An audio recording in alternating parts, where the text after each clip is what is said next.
tu n'arrives pas à poser tes limites, bon, ça veut dire tout simplement que tu es faible et que tu manques de caractère. C'est faux.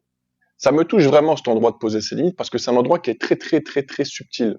Peut-être qu'on nous l'a pas appris à poser nos limites, ça c'est une première hypothèse. Mais il y a une deuxième hypothèse que je vois de plus en plus dans certains couples. C'est qu'il y a des partenaires qui n'arrivent pas à poser des limites parce que ils ont conscience que c'est des endroits où ils ont besoin d'être challengés. Et en fait, s'ils posent la limite et que l'autre partenaire respecte cette limite, eh ben il pourra plus être challengé et il sait très bien qu'il va perdre quelque chose dans son évolution personnelle.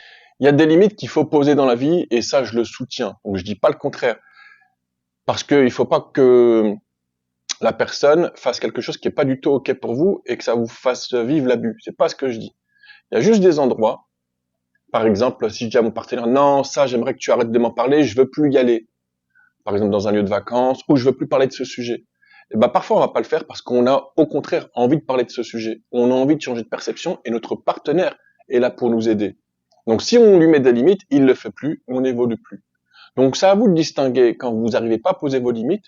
Est-ce que c'est vraiment une limite juste que vous avez envie de poser et qu'on vous a pas appris à le faire, ou est-ce qu'au fond de vous, vous auriez pas envie que votre partenaire vous challenge un petit peu?